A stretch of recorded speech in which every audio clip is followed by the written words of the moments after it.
You may have heard of the Farnsworth Experiments. My dad was one of the scientists involved.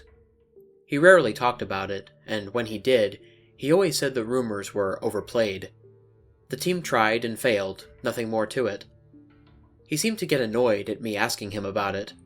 When I kept it up, he eventually told me a brief account of what happened. It was the mid-80s, and he was living in Albany, New York, pursuing his PhD. This was a year or two after I was born. He began work on a government-funded research project. The experiments were to be done under absolute secrecy. The goal was to test a 15-year-old hypothesis that, previous to this point, seemed non-testable. If it were true, then time travel was possible. They spent nearly a year working on the project, known only by its code name, Farnsworth. They tried and tried, but found nothing. Then, the project ended. There were no deaths or disappearances, there were no strange events around the region. The reason the government denied the project's existence was purely out of embarrassment over funding something that, in hindsight, seemed so ridiculous. It felt good to know the truth.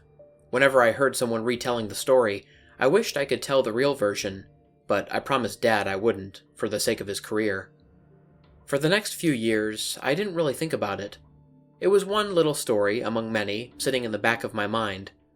I went off to college, lived life, and never gave it a second thought. A few months after I graduated, I drove up to Boston for Thanksgiving of 2006. Dad still lived in the same house that we lived in since I was maybe 10. Thanksgiving this year was smaller than years before. It was just me, Dad, and my older sister, Kate. It was a normal Thanksgiving meal. Peas were in short supply, but I never much liked them anyway.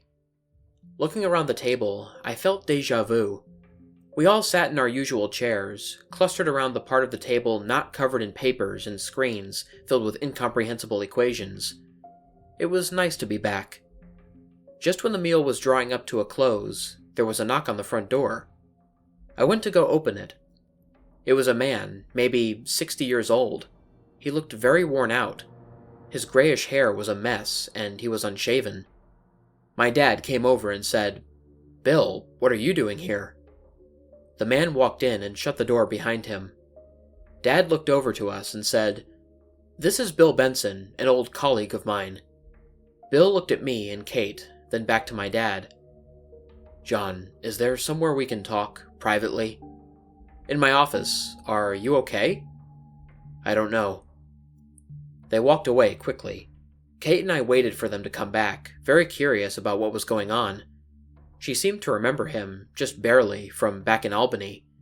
She must have been around 4 or 5 at the time. We kept looking down the hall to Dad's office. The door remained shut, and no words were possible to make out. After what felt like half an hour, Kate said, "I have an idea." She led me upstairs to her old bedroom, situated right above Dad's office. She motioned to be quiet and pointed to a vent in the corner of the room. From it, we could hear the muffled conversation. They were speaking in jargon, and I heard a lot about oscillations. After maybe 2 to 3 minutes, I heard Bill Benson shout, "You can't hide! You have to face the truth!" My dad replied, sounding more nervous than I'd ever heard him, "I don't know why you went back." I got up from the floor quickly, hitting my head on a shelf with a loud thud. I heard the conversation stop. As Kate and I walked as quietly out of the room as we could, we heard footsteps downstairs. As we descended the old wooden flight of stairs, Dad walked into view. "How much did you hear?" he asked. "We were there for maybe 5 minutes," I replied. He told us to sit down at the table. We went back to the dining room. Bill Benson sat too, taking some old notebooks off the seat of his chair and putting them on top of the cluttered side of the table. Dad took a deep breath and started to speak. "Kate, Robert, I have some things I need to explain." He seemed to be very shaken up, but he was pushing through it to the best of his ability. "You know how I've said I worked on the Farnsworth experiments when you both were really little? When I told you we failed, that was a lie. It worked, better than anyone could have expected. But there was a problem. A big problem. And now we don't talk about it. We think about it as little as we can, and we never go back. That's why we moved away from Albany. Now Bill's problem is he went back. He shouldn't have. We can't get ourselves involved." He looked at me and my sister. "For your own good, don't try any detective work. Live like I live. Live like nothing ever happened. Those of us who ignore the past are fine. Now, we're going to eat dessert like nothing happened, and we're going to forget, okay?" I nodded, though my head was filling with questions. Bill looked over at Dad and said, "I can't just leave it like this. I tried for years. We have to find the ones they took. Emily might be out there. Don't you want to find her?" Dad said, "My wife is dead. She died in a car accident." Bill started to speak, but Dad cut him off. "If you want to stay for dessert, stay. But if you try to dredge things up that are meant to be forgotten, then you're not welcome in my house." I had never seen Dad act like this before. Bill looked at him and said, "I'm sorry, John." He got up and walked through the adjoining living room and out the door, into the light snow. Dad took a deep breath and didn't speak for maybe a minute. Then he spoke. "I'm sorry you had to see that. There's nothing to worry about. I'll get out the pumpkin pie." We ate the pie in silence. A few weeks later, after I had gotten over the shock of that night, I did some research on Bill Benson. At first, I couldn't find anything referencing him from within the past 10 years. I found an old web page for a university that listed a William C. Benson as a professor. The photo was definitely him. I ran the photo of him through face recognition and found 2 matches. The first was old. In it were 5 people, some in lab coats. Benson was on the left, looking much younger. His hair was neat, and he was wearing street clothes, also neat. On the right were 2 women I didn't recognize. They were the oldest of the group. In the middle were my parents. Dad, who looked nearly the same as after all those years, and Mom, who I only remember from pictures. Above them was a banner saying, "Happy New Year, 85. The photo was taken a few months after I was born. I saved it, then opened the second match. This picture of Benson must have been more recent. He looked older in this picture. His hair was gray and long. The photo had been taken in the dark with a flash, making the background hard to make out. The thing that struck me the most about that picture was the look of absolute terror on his face. I closed the photo quickly and saved it too. I then noticed that they came from the same source. It was a blog with the 2 photos as the only posts. There were no dates posted on them. Whoever made the blog must have disabled them from showing. As the weeks and months went by, I tried to forget all that had happened. Whenever I did think about it, I found myself filled with an equal mix of fear and curiosity. Over time, forgetting became easier. I got a job in Tampa, Florida, and was in and out of 2 relationships. Kate was living in New Jersey, working on her residency at a big hospital. We never talked about it. I assumed she was trying to forget too. Dad never said anything about it. He was completely normal. I took up photography as a hobby and was becoming pretty good. 4 years after I met Benson, the family got back together for Thanksgiving. I flew up from Florida to participate. This time, there were more people. My aunt and uncle, a cousin, and Kate's fiancé all showed up. It felt strange entering that old house. The memories flooded back to me. I was the last to arrive. The large dining room table was cleared of the clutter that had filled much of it in the past. I realized I was later than I thought, as Thanksgiving dinner was nearly underway. I sat on the last untaken chair, the same chair Bill Benson had sat on. Any anxiety I felt began to fade after a few minutes. It was nice. I was with my family. Dad was chatting about the goings-on at MIT, his research, who was getting tenure, the usual things. I occasionally thought I heard some nervousness in his voice, but it was too subtle to really tell. We ate pumpkin pie. The next day, I returned to Florida. I felt relieved to step back into the warm Florida air. 2 months later, I got a call from Kate. Dad had disappeared. He hadn't been coming into work, and he wasn't at his house, even though his car was in the driveway. There was a search for him, and I flew out immediately. They combed the area, they scoured databases, but even with his name, face, thumbprint, and retina, they found nothing. After a month, they stopped looking, and he was presumed dead. I wanted to tell the police everything I knew, but they wouldn't believe me. Calling the Farnsworth Experiments into it would be like blaming his disappearance on a UFO or the Bermuda Triangle. I did tell them about Bill Benson. I said that if my dad was alive and anyone knew where he was, Benson would. I told them he was a professor at a local college around 15 years ago, but I didn't remember which one. They quickly found it, Bridgewater State University. He taught physics and math there for 10 years before resigning. It was clear he hadn't had any professorships after that. He had completely dropped off of everyone's radar. The one piece of information they could find about him was an apartment he had rented 5 years ago. It was in Albany, New York. They couldn't get any other information. To them, Bill Benson was a dead end. I knew Dad was alive. He must have decided to go back, just like Bill. I had to find my dad and try to pull him out of whatever he was getting himself into. On February 16th, I decided to find Benson myself. In early morning, I packed up my luggage and checked out of my Boston hotel. I scraped the ice off the windshield of my rental car and set off towards Albany. I didn't tell anyone where I was going. The drive was a little under 3 hours. When I got there, I checked into another hotel, using a fake name. I don't know why I did it, it just felt like the right thing to do. Later, I made my way to his old apartment, bringing my camera with me. After a short drive, I found the building. I made my way to the main office and walked in. "Can I help you?" said the woman behind the desk. "Yes, can I ask you a few questions about someone who used to live here?" "Is it about William Benson?" she replied. "Yes, it is." "I told the police everything. I don't know where he went when he moved out. Are you a detective?"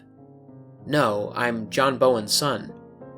She nodded and said, "You could talk to his old next-door neighbors. He lived in apartment 108. The people in 107 still live there. I hope they find your father." I thanked her and left. After a quick look around, I realized 100s were in the basement. I walked down a short flight of stairs and into a long hallway. 107 was easy to find. I knocked on the door.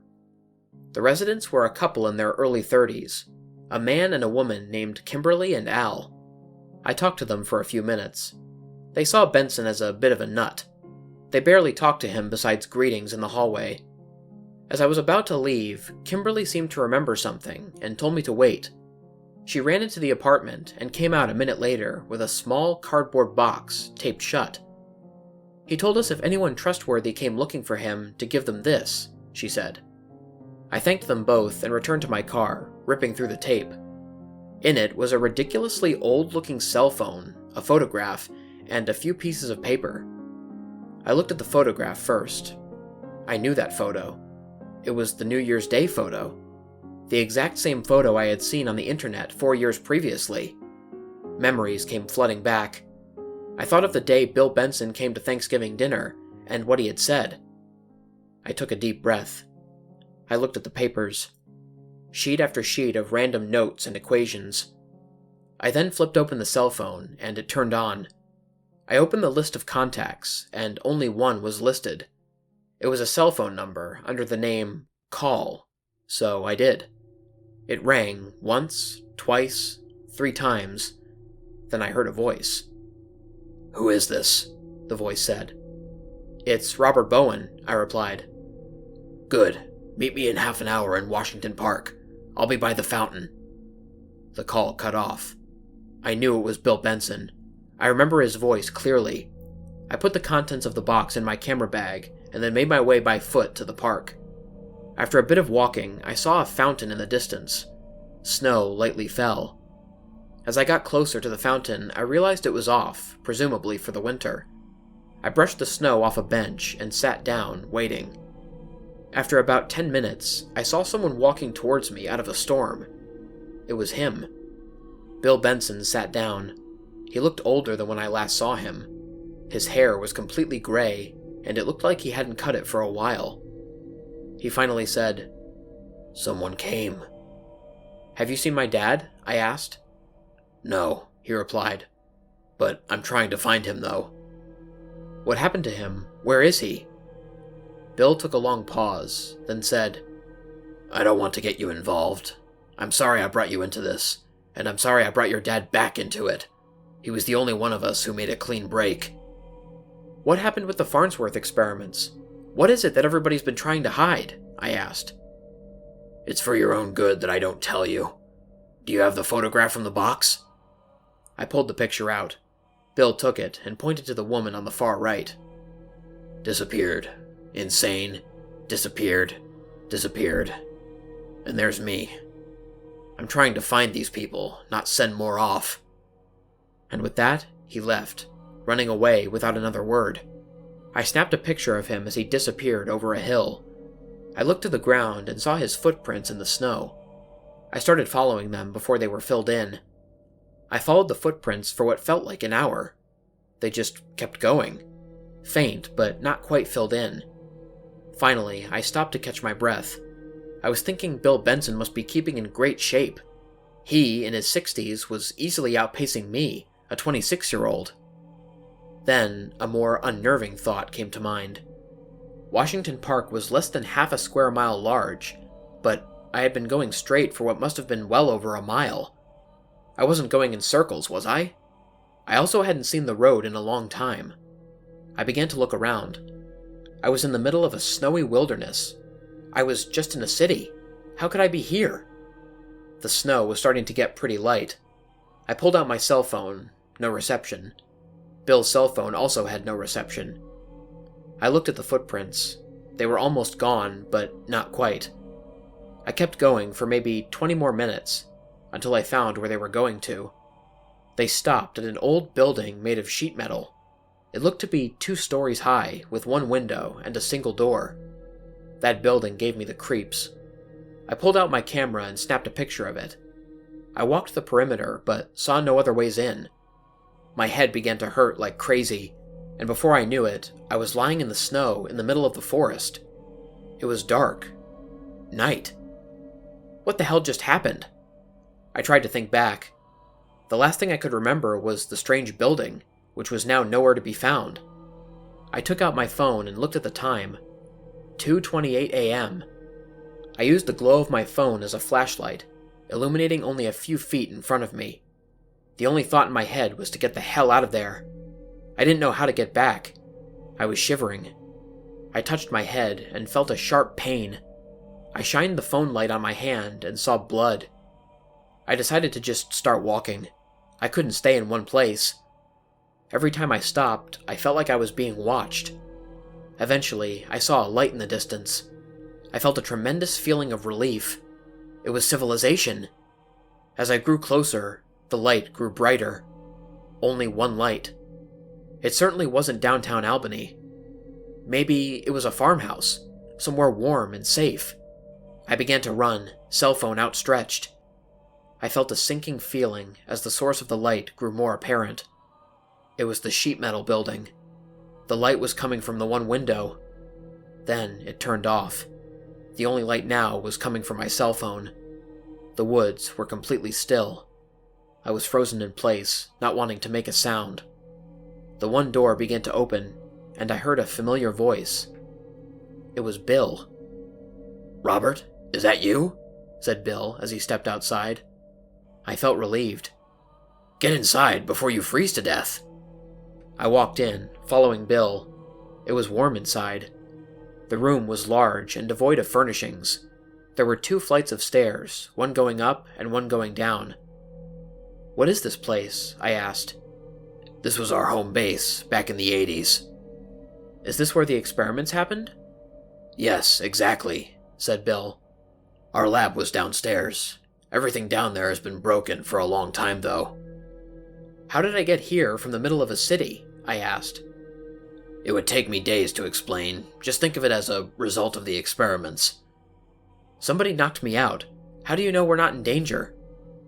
"I'm sure it was a tree branch. This place has been calm for years. We're safe." I was beginning to settle down slightly. "I'm gonna get some coffee," said Bill. "You want some?" "Yeah, sure," I said. He took the flight of stairs that led up. After a minute or two, I walked over to the stairs. I could see Bill boiling water on a wood-burning stove. I walked over to the other staircase and shined my phone light down, revealing an old wooden set of stairs. When I got to the bottom, I flicked a light switch, causing the room to fill with light. It was a laboratory, with many devices I didn't know the purpose of. I nervously walked through it. On the other side of the lab was another door. It opened without resistance. I flicked another switch and saw another lab, very similar to the first, but a little bigger. I noticed a banner on the far wall. It was old and faded, but I could still make out what it said. Happy New Year, 85. I noticed on one table was an old notebook. I picked it up and opened it. It was lab notes. I began to read. A lot of it I didn't understand, but one section was relatively clear. It was a series of journal entries by one of the scientists. I don't have the notes, but I'll try my best to summarize what I read. Early entries were calm and optimistic. Lots of technical stuff, and they apparently ate pizza one night. Then there are the next few entries, more spaces out. They were mostly talking about an issue with oscillators. The tone was wearier. Then there was a 3-month gap. The next entry was the last, and I remember it clearly, word for word. It said, "We're being watched. I know it. I hate that hole." I didn't know what exactly that meant, but all my nerves seemed to leave. I wanted to go back upstairs, but first I would take some pictures of the journal. It would only take a second. I took the camera out of my camera bag and turned it on.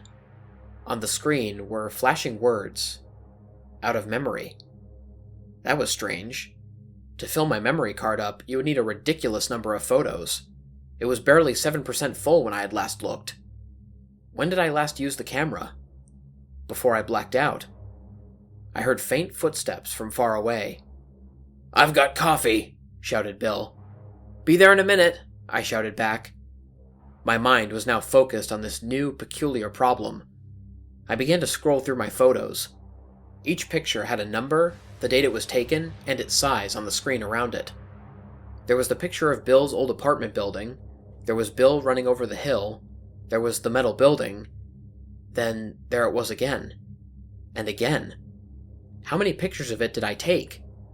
I must not have blacked out. I lost a portion of my memory. I kept clicking through the pictures. I must have been taking them like mad. In the pictures, I walked back into the woods. There were 10 or 20 photos of snow and trees.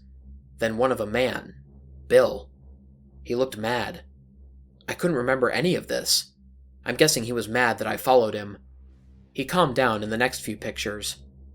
We then showed up back at the metal building. I have no idea why we went back. Bill opened the door, and we went in. "Coffee's getting cold." I'm almost done with something."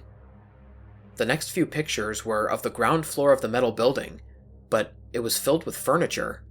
All of it looked like it had been falling apart for a long time. Where did it all go? I felt a chill go up my spine. The next photos were of the first lab. I must have been trying to document every machine. Finally, I got to a photo where Bill reached for the door to the second lab, the room I'm in now. I must have gone through the same routine, photographing everything. There was the banner, there were the lab notes. Then, one photo showed up that confused me. It was of another door, one that I didn't see anywhere in the room. The file size on the photo was 15.3 gigabytes. "Are you coming? Don't stay down there too long." The file sizes were expanding with each image. The next was a look at the door from farther away, then one of Bill opening the door, obviously straining himself. The screen on my camera labeled this photo as the fourth from the last. 3 more. I pushed the button to see the next. It was Bill. He looked terrified. And then it hit me. This was the same photo I saw online 4 years ago. The background was too dark to make out what was in the third room. Whatever it was horrible. I could see it in his eyes. "I'll just bring the coffee down to you then," Bill shouted calmly from 2 rooms away. How could he be so calm after what he saw? How could he say everything was safe? My fingers shook, but I managed to move on to the next picture. It was a hole, going deep down. The instant the light from the photo hit my eyes, I felt a horrible feeling. I knew something was out there, watching me. I felt it. I felt watched from every angle. I quickly pushed the button. I couldn't stand looking at that picture for another second. The camera started loading the last picture. What flashed onto the screen shocked me more than anything in my life. Bill's dead body lying next to the hole. He was covered from head to toe in scratches and wounds. A pool of blood had formed around him, dripping down into the hole. The same expression from the previous photo locked on his pale, dead face. I almost threw up. I pulled the batteries out of the camera. I felt too weak to move. Then, another thought came to mind. If Bill Benson was dead, who was it that I had been talking to the last few hours? Who was it whose footsteps were coming from the second lab? I felt the watching return. There was nowhere I could hide. I heard the footsteps grow louder. Bill, or whatever that thing was that was impersonating him, was standing in the doorway. I could see through the disguise. The form I once saw as Bill was composed of gray wisps and tendrils, somehow forming one creature. Now I could see what was watching me. More and more of them became clear. They moved in on me from all directions. They formed themselves into millions of arms, each grabbing me. I struggled with all my might, but I was helpless. They felt cold and horrible. Then they started to pull me across the room. I managed to get one glimpse of where they were pulling me. An open door. They were pulling me towards that hole. I struggled as they dragged me through the small doorway, past Bill's body, closer and closer. Then they stopped. I don't know how long I was held there. All I know is, eventually, I passed out from exhaustion. I woke up in a field. I was alive. I still felt watched, but I was alive. Today, I'm back to living my life, the best that I can. They spared me. I don't know why. Now I'm under a sort of house arrest, if you will. I'm somewhere where I can't make trouble. I've been here 3 years. It's now 2013. I have a job and an apartment. They're always there, in the corner of my eye, watching me. Every day. I haven't told anyone. I don't know why they do different things to different people. Some they watch, some they kill, and to some they do much worse. I've now concluded that the Farnsworth experiment sought to find a means of time travel by drilling through another reality, but nobody considered what inhabitants it might have. I'll end with a brief statement to the people who are in my old life. My name is Robert Lawrence Bowen. I was born in 2084. I'm 29 years old. Dad, if you're reading this, take your own advice. Kate, don't come for me. That also goes for everyone back in Florida. By the time any of you read this, I'll be dead. Don't try to save me. Don't try to change the past. They won't let you. The Farnsworth experiments have had many victims. Don't let yourself become one.